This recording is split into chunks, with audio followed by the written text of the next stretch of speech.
I was here for a conference today, and I'm really delighted to have the opportunity to address you. Dr. Stinson, new Superintendent Carvello, how are you? It's an honor to see all of you today.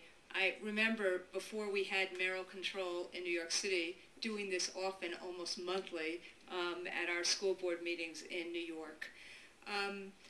One of the things I wanted to say today is that Miami-Dade has had and has been an amazing school district because it has had all of the problems that we see in all urban school districts, but has had this history of being able to create wonderful local schools, being a leader in education reform, serving as a gateway for thousands and thousands of new immigrants.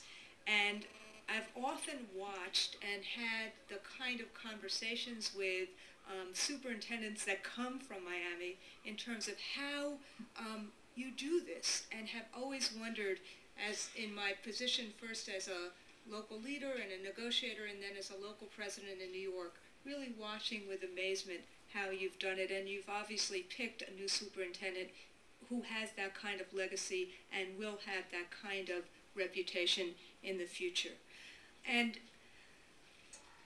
it's one of the reasons why, for me, it's an honor to be here, because New York and Washington and Miami-Dade, we're both the front lines. We both need to have ideas. We both need to innovate. We both need to be each other's valuable partners, both in terms of education reform as well as problem solvers for this terrible economic crisis. And one of the things I fear right now is that large school districts like New York City, like Miami-Dade, which have seen improvements in student achievement in recent years, reflected in Florida, for example, by your higher state rankings, your improved test scores, all of us are going to be severely challenged by the cutbacks in state budgets. I know you have been already, and this declining economy.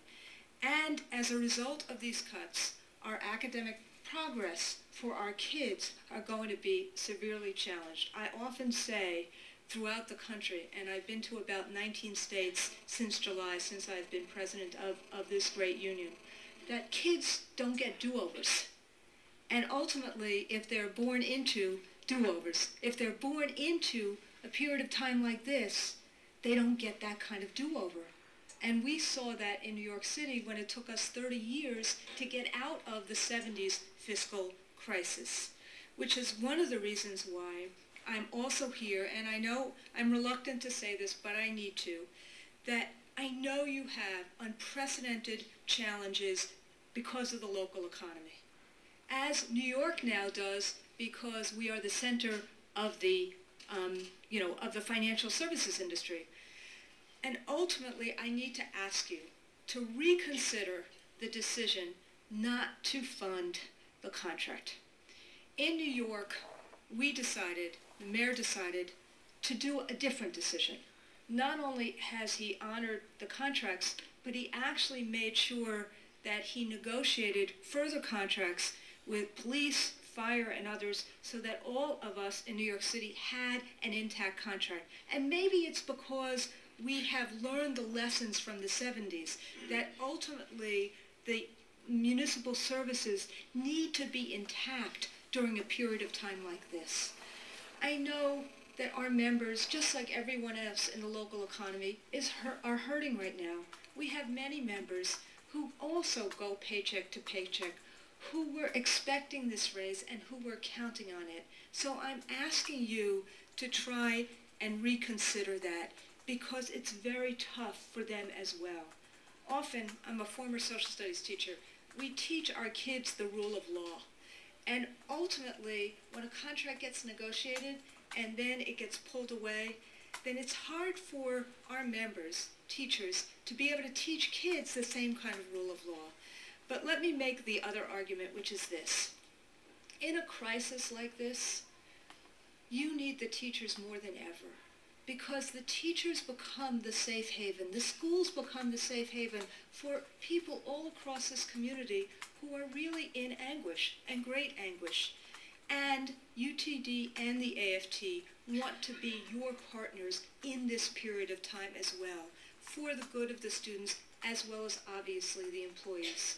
But they need to have that contract intact, just because it's always going to be on their mind if they don't. Finally, let me say this.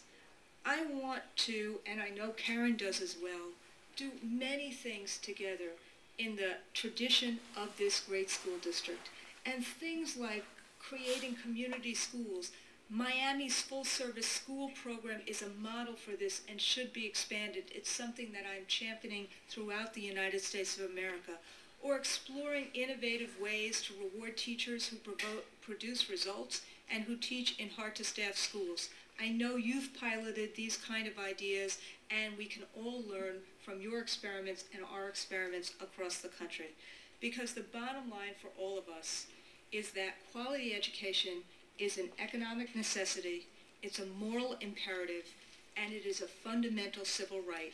And we want to be your partners in doing that for every single child in the Miami-Dade Superintendency and School System. Thank you for the time very, very much. Thank you, Ms. Weingarten.